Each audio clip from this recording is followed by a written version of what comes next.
Hi, welcome to Get Into Yu-Gi-Oh! Episode 1, the official first episode. So in today's episode, we're going to get into Yu-Gi-Oh! With what I believe is possibly not the best starter deck for someone who's new to the game or getting back into the game, at least in the physical TCG. Online, you can still play whatever you feel the most comfortable. However, I believe this is the best introduction for people to know what not to do in Yu-Gi-Oh! I believe that in order to understand something better, you first have to learn what not to do. So I have personal attachment with Phantasm Spirals. I believe they are quite fun if you know how to play them right. They are not a good deck in any form or any way, but again, they can still be fun. It doesn't matter if you win a lot of games. What ultimately matters is that you have fun with the deck, but at the same time, you want to have as much fun as possible. So in this first build, we have to showcase the strengths of it and the weakness of it, and we have two other builds to go through, each of different deck building theories and thoughts behind them. Also budget taking a priority in them.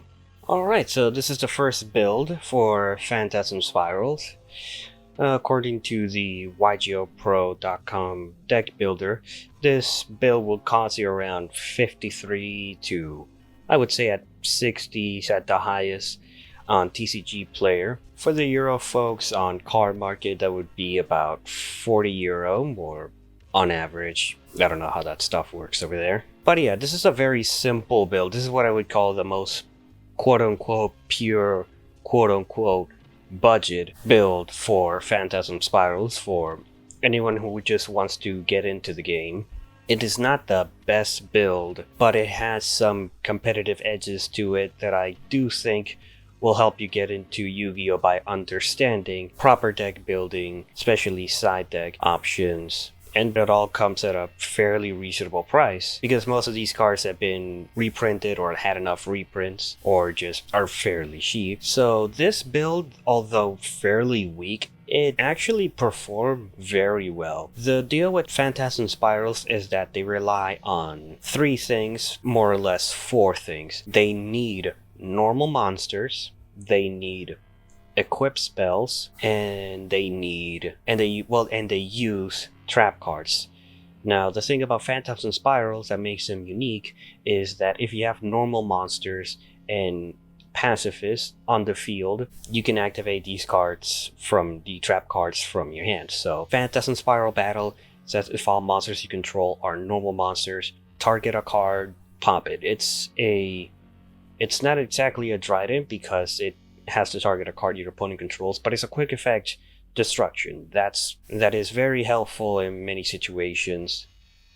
And it says, yeah, if Umi is on the field, activate this card directly from your hand. It does have other effects that go into the equip spell aspect of this deck.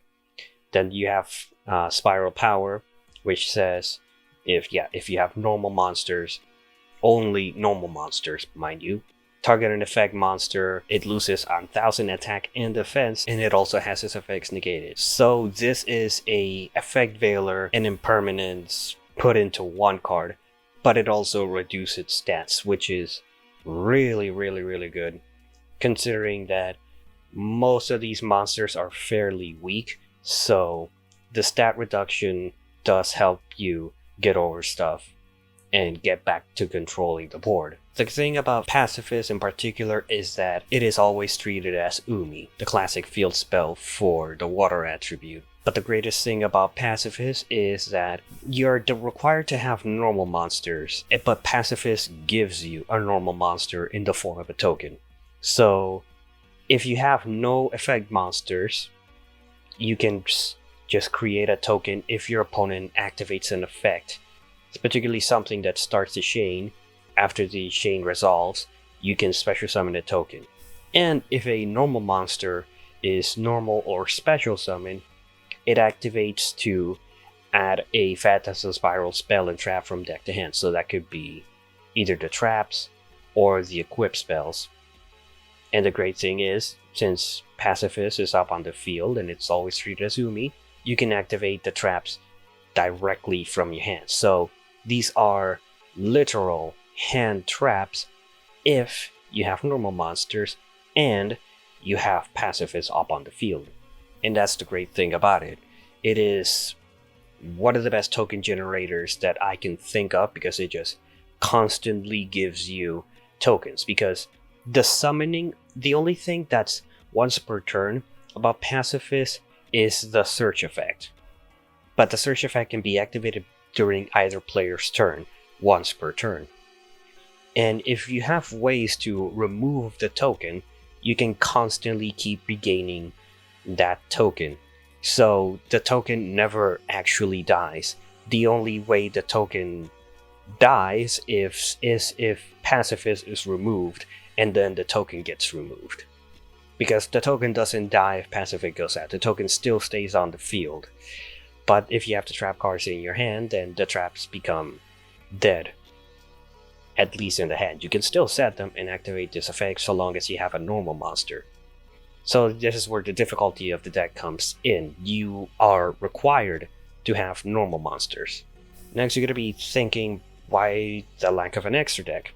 One, it severely helps in the budget aspect because the extra deck is also one of the most important parts in Yu-Gi-Oh! So not having an extra deck saves you a tremendous amount of money. Second, I am aware that they are non-effect monsters that are in the extra deck. Think of Gemini Pearl or Blue Eyes Ultimate. The problem with those cards is that Phantasm Spirals specifically say they need normal monsters. Extra deck monsters that don't have an effect on them are not normal monsters. They are non-effect monsters. Think of Tenyi's. Tenyi, Fist of the Unrivaled Tenyi, when it's destroyed, it flows into a non-effect monster from the extra deck. So it could be any of those cards, but what happens is, if you go into one of those extra deck non-effect monsters, your traps are not going to work because they need all of your monsters to be normal monsters. See, if all monsters you control are normal monsters and non-effect extra deck monsters are not normal monsters, they are specifically classified as non-effect monsters. So it's a short way to say the extra deck doesn't matter because the extra deck is more of a hindrance and you can save a lot of money with cutting the extra deck. So going directly into the build. So yes, the main focus of Phantasm Spirals is to get normal monsters on the field so your hand traps can be live. You also have the aspect of the equip spells. Equip spells such as Spiral Grip, equipped to a normal monster, gains 500 attack. If it destroys something by battle, you can special summon Phantasm Spiral Dragon directly from your hand, deck, or graveyard and equip it to it and then burn for 1,000. So if, say, a token does 2,000 attack, destroys an opponent's monster, which is going to, because with the equip spell it's going to be 25. If it destroys something by battle, you special summon a 3,400 normal monster, which if you haven't activated already, triggers Pacifist to get you a free card, and then you burn your opponent for 1,000. It's a great effect.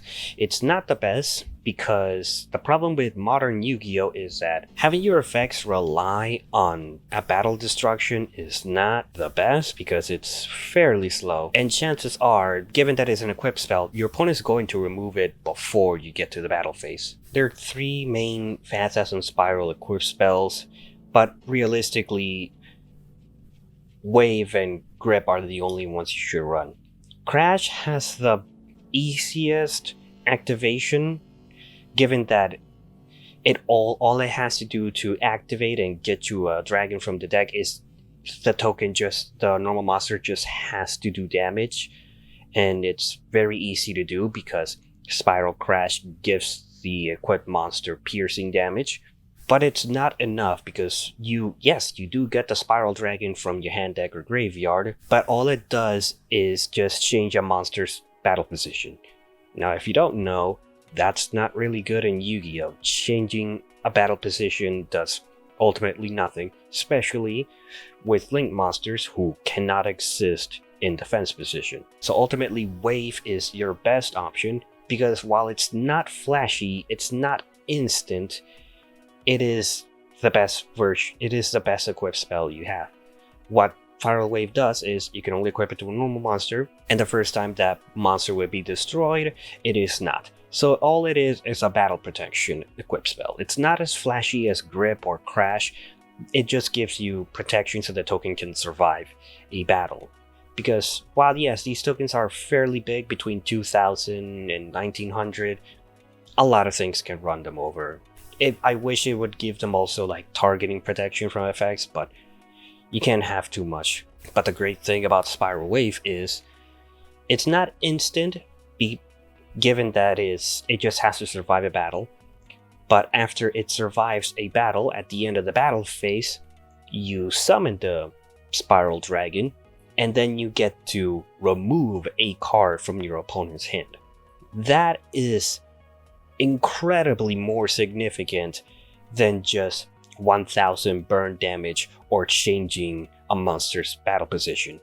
Removing a card out of your opponent's hand, granted, it is a card the opponent can control, so they have the option of what to discard, but removing a card is much more impactful than just doing nothing at all. And again, it is the slowest of them all, but it is way more impactful than Crash. So this is the best option you have in terms of equip spells. So, as for the regular build, 2 copies of Phantasm Spiral Dragon. I would run, if you have the option of just running a simple one, I like 2. I like having 2 because it means that multiple of the equipped spells will be live. Just because I like having the option of having a second one if my equipped spells go off. 3 copies of Megalo Smasher X. While he is not a Phantasm Spiral monster by name, he might as well be the only good Phantasm Spiral monster because it just has everything going for it.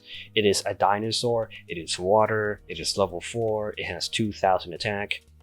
You could run the level 4 2000 attack worm monster that's also dark, but the fact that it's water also helps tremendously. Next, we're running 3 copies of Sabersaurus. He is not really strong. He is a dinosaur, which helps with Fossil Dig. I went with this option because there are not enough normal summons here. This particular build is more focused on just battles, and you don't have a lot of quick access to your field spell, so you do have to rely on having normal monsters physically in your hand.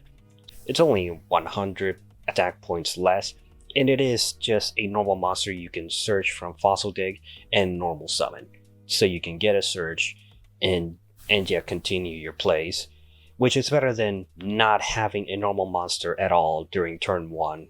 Next, the 3 copies of Effect Veiler. This is the only traditional hand trap you would run in this deck. This is the most effective one, the most cost-effective one as well. Given the fact that you have Power and Effect Veiler, you have multiple targeting effect negations.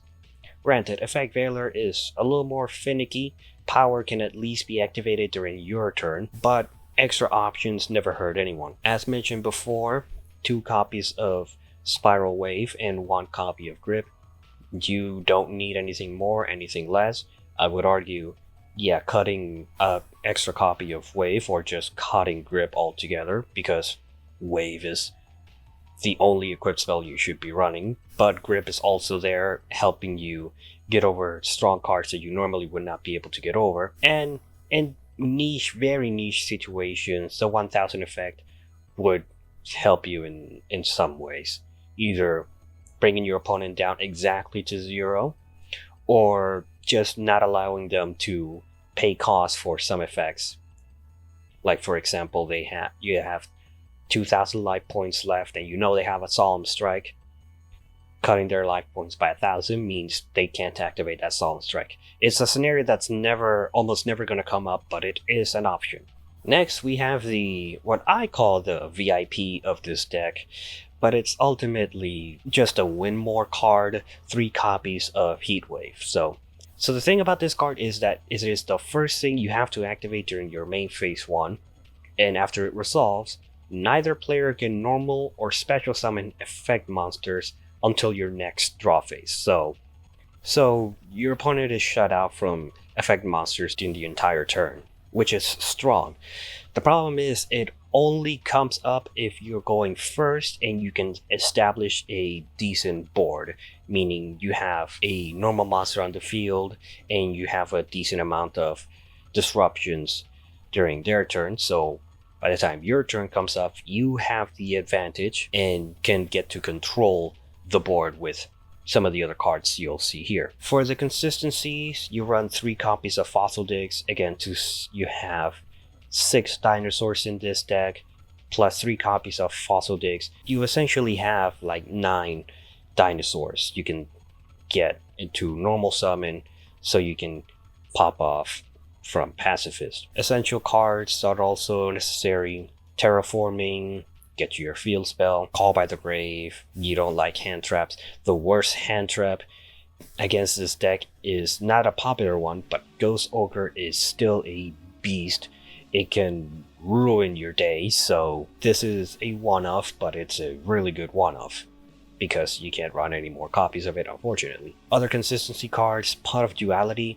This is fine. You may think not being able to special summon kind of sucks, but going first, you're probably not going to special summon a token, especially if you have a normal monster in your hand already. So it's fine to not be able to summon a token during your turn, because more likely than not, it's not going to happen. The only thing the opponent can activate during your turn would be a hand trap, but more likely than not, they're not going to hand trap Pacifist. They're going to hand trap either Duality or Fossil Dig. A good one will hand trap the Pacifist after you activated Duality, so you're guaranteed to not get a token. But more often than not, with this particular ratios, you're likely to have a normal monster in your hand. Then 3 copies of Pacifist. This is obvious, I've talked a lot about it already. And for the traps, 3 copies of Battle, 3 copies of Power. This is your Raigeki Break, this is your Impermanence. They also, given that we are running the equipped spells, their graveyard effects do come up somewhat. Battle is one of the weaker ones in that category. If it's in the graveyard, you can banish it to re-equip a equipped spell that's on the field. So, say you use this effect and it's now equipped to a dragon and you still have a normal monster. Say your dragon is going to get removed from the field, you can chain Battle from the graveyard to re-equip the equip spell to something else, so you don't lose the equip spell. So that's a neat part from it.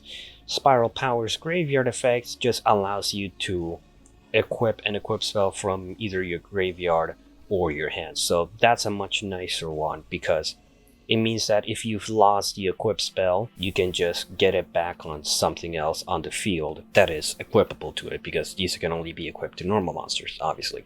Next, it is the card that makes this deck, in my opinion, what gives this deck the power that it has. Sea Stealth Attack. So, Sea Stealth Attack, basically, it is the thing that makes this deck a control deck. Sea Stealth Attack says when this card is activated, you can activate 1 Umi from your hand or graveyard. So, if you lose Pacifist, remember it's always treated as Umi, being in the deck, in the graveyard, and in your hand.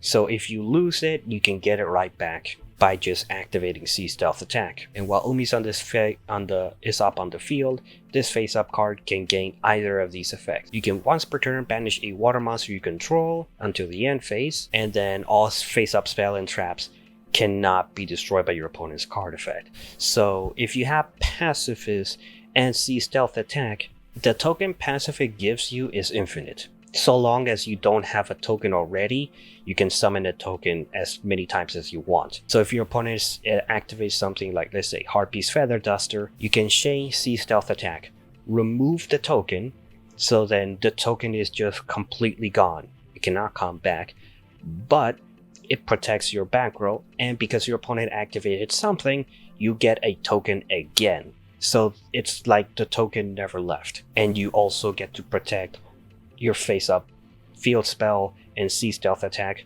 which is great. The other thing that sea stealth attack does is that at the start of the damage step, if you have water monster who's level 5 or higher, battles an opponent's monster, destroy that opponent's monster. So that's basically, it turns the token into a cataster.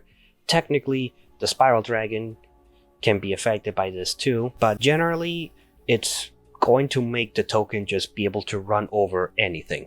It's not going to be able to do damage, but just destroying the monster is just great, especially because the token's only 2000 attack and it's weak, so you can get over big things, assuming they are not indestructible like by card effects such as Eldritch the Golden Lord if summoned properly.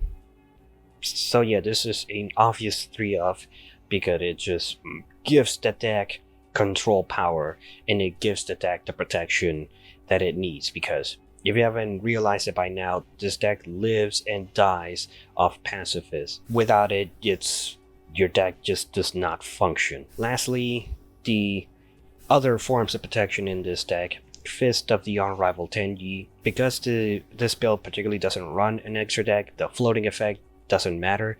All it matters is that it is just a negation. It is a negation for spell, traps, monster effects, so long as you have a normal monster or a non-effect monster, which you don't. You're just gonna have the tokens or one of the dinosaurs on the field or Spiral Dragon.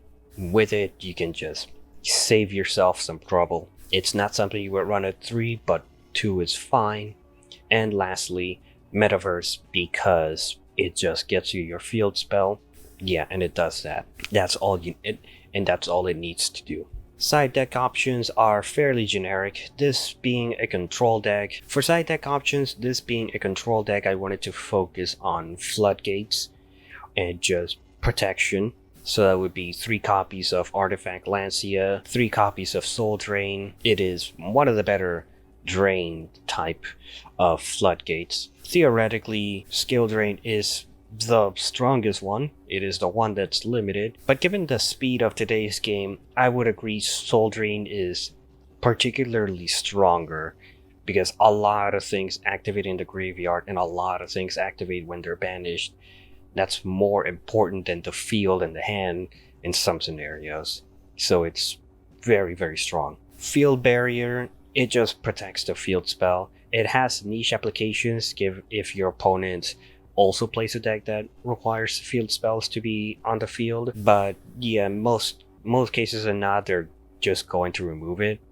Nowadays, Twin Twisters is very popular on side decks, so it helps, but this deck is still extremely susceptible to Cosmic Cyclone.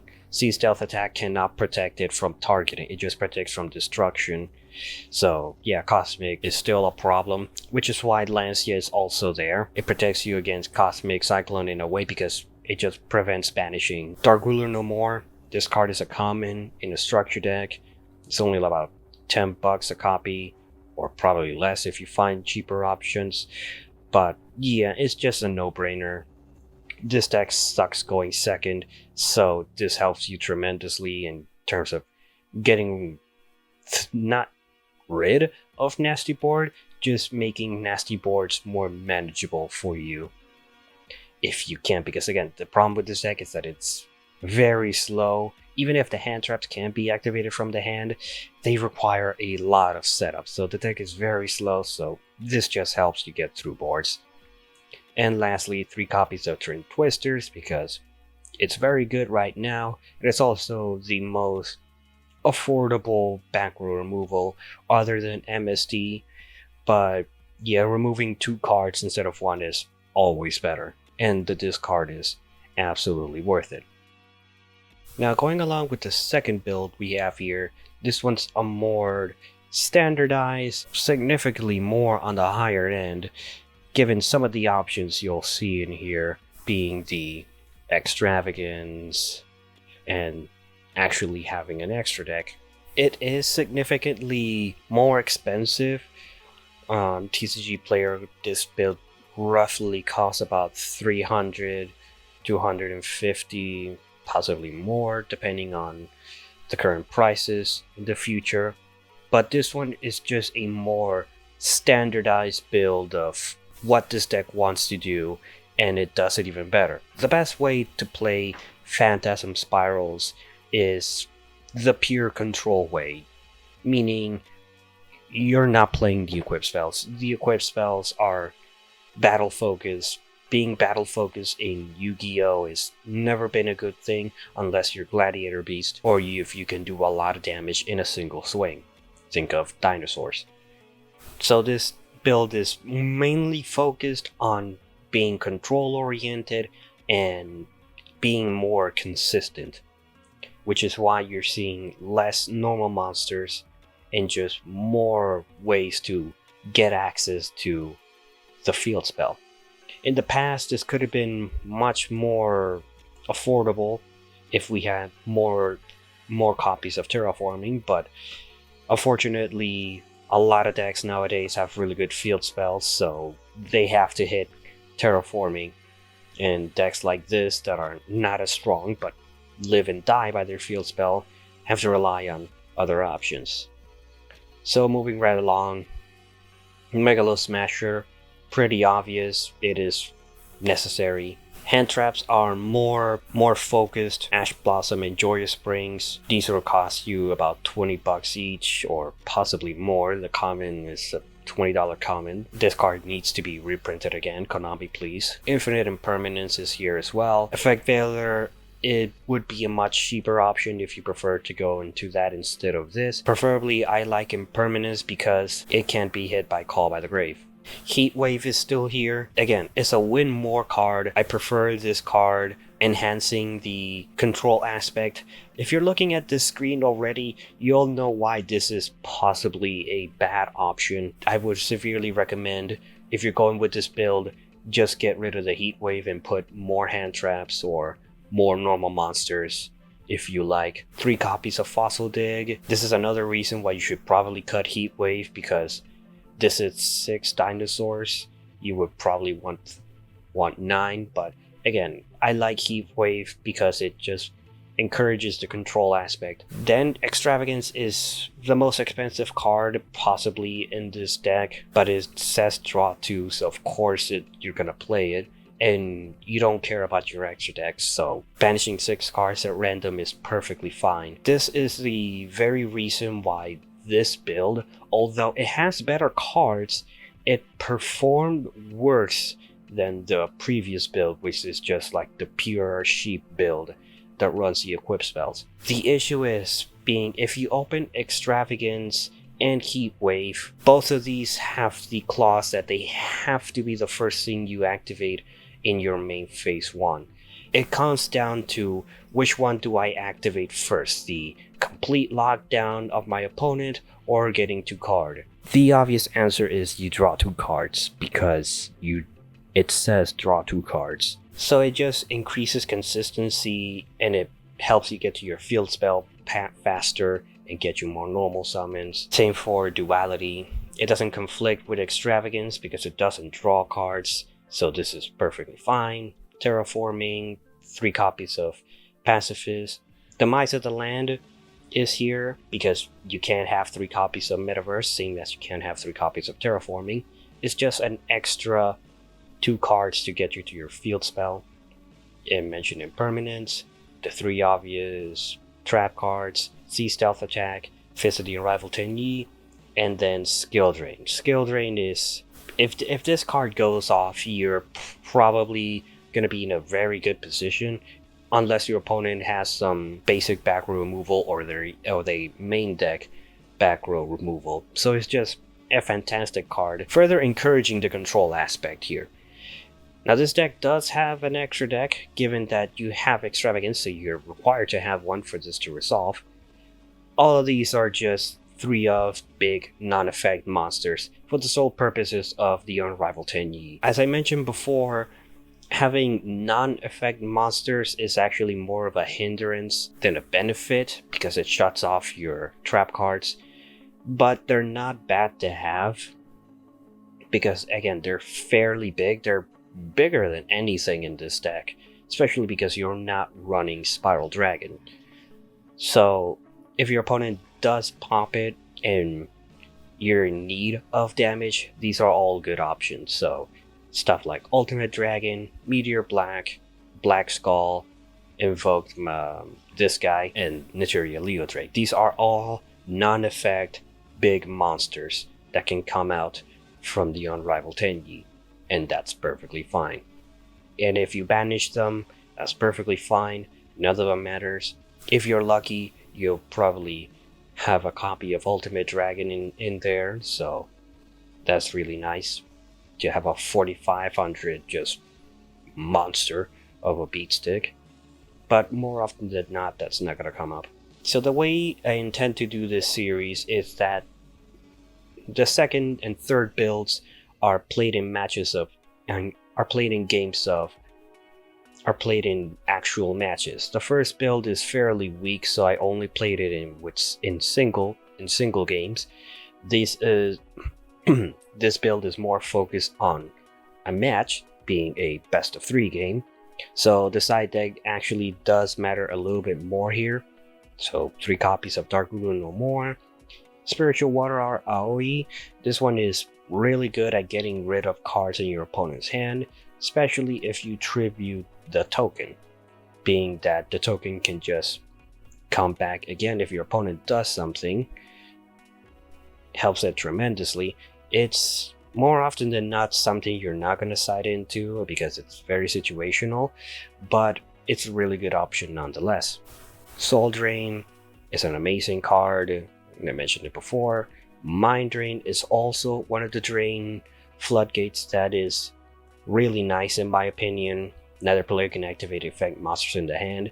If you're going against someone who has a lot of hand effect monsters, this is a great option. Think of like Dangers or whatever, or just if you don't want to deal with hand traps and you know your opponent runs a lot of hand traps. I would also suggest instead of Mind Drain, you could also run There Can Be Only One, given that you're not going to have a lot of monsters on the field. If you are, you're going to have a dinosaur and a worm from Pacifist, and that's a floodgate that actually does impact the field tremendously. And then 3 copies of Solemn Judgment, because in the case where you know your opponent is going to, in the case of game 2, when you know your opponent is likely to side in back row hate, Solemn Judgment helps tremendously. If you don't like Judgment, you can run stuff like Dark Bribe, but the life points don't matter in Yu-Gi-Oh! The only amount of life points you need to win are 1, so Judgment is your better option here. Alternatively, you can go for the Paleozoic version. It is more resilient, way cheaper, but less consistent. The heavy trap focus and the fact that Paleozoics are also vanillas really help the deck pop off. You can also use Morella to dump Phantasm Spiral Assault from the deck and make it an actually useful card. And lastly, we have our final build. This is just straight up balls to the wall. The most competitive you can get with this deck. Big, strong cards like Lightning Storm, Forbidden Droplets, and Prosperity. It's all fairly the same as the previous build, main difference being Prosperity instead of Extravagance. Extravagance is a great card because it says draw 2, but it also conflicts with Heatwave. Prosperity is arguably better than Extravagance because when it only nets you 1 card, it digs deeper down in your deck to get you the 1 card you need. Not a chance of getting the card you need, but a higher chance of getting that 1 card you need. So that could be a field spell, something that gets you the field spell, a normal monster, a hand trap, more resources, protection, floodgates, whatever you need. And it doesn't conflict with drawing, so you can still run duality. The battle damage doesn't matter because you're not doing battle damage here. C stealth attack is just going to remove something from the field if you are going to battle it. So, and then you can just attack with the normal guys, which are, if you're only doing half, that's 1,000. That's not much of a difference from 2,000, only half of it. So it's a fantastic option. So again, all the same stuff. The only normal monster, only hand trap being Ash, replacing impermanence for droplets because droplets severely, and it can negate multiple cards on this single activation, provided you have enough discard fodder for it. Fossil Dig, Duality, Demise of the Land, Metaverse, and just the same old stuff in terms of the extra deck. Now the side deck is much more focused on the control aspect and much more direct to it. As you mentioned, this is the most expensive version of this deck, roughly being about $800, $900 at maximum, because you're running cards like this. Lightning Storm to just remove back row you don't want to see if you're going second, or remove monsters you don't want to see when you're going second. Mystic Mine, because it's a great side option. There's a lot of stuff you can cut here when going second, like you can cut droplets and focus on the Demise of the Land, getting to that Mystic Mine in situations where you know you're in a disadvantage, because you're going to be in a disadvantage with this deck because it's not very good. Next, you're going to be running on the side deck. Like I mentioned before, there can be only one. It's a fantastic option. Doesn't bother the fact because you're going to be having a worm, the dinosaur on the field, so this is perfectly fine. And 3 copies of Judgment, the extra deck I mentioned before, simply because of Fist of the Unrivaled Tenyi. This build, it performed well, not because of the Phantasm Spiral stuff, so much as stuff like Mystic Mine, Droplets, and Prosperity getting me to what I need. So the big impactful cards are truly the MVP of this deck, not so much the Phantasm Spiral stuff. Again, power, battle are still very powerful. C Stealth Attack just makes you even better. Skill Drain is also there, but he's not really a difference maker. Stuff like Stallion Grace can get through a Skill Drain, which is why you're also running stuff like there can be only one, so you further secure the control aspect in this deck. So, some final thoughts.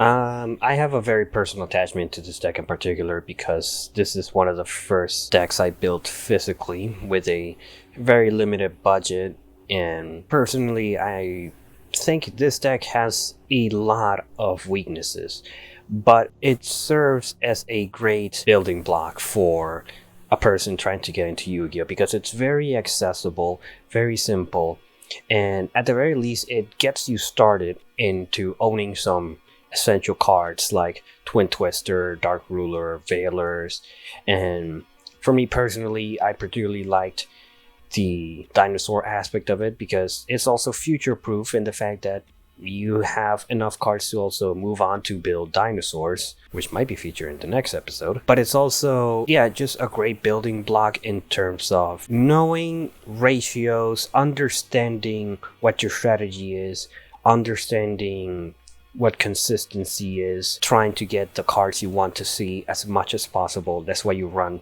3 of the 3 pacifists and as many cards as possible that gets you to your field spell, because you live and die by your field spell. So ultimately, it's not a great deck. It's not something I would recommend to... I would definitely not recommend these 2 builds. I do not recommend spending this much into the pots and like the crazy cards just for the deck that's also inherently bad. But if you're playing online, absolutely go for it. And that will be it for this episode of Getting to Yu-Gi-Oh! Thank you so much for watching. Tune in for the next episode and just do the normal stuff. Thank you for sticking by. Bye-bye. Thank you for watching. My name is Colonel Jackoff, and I once found a pot of greed stuck inside my urethra. I don't remember how it got there. It didn't hurt, But then again I can't feel pain anymore. Goodbye.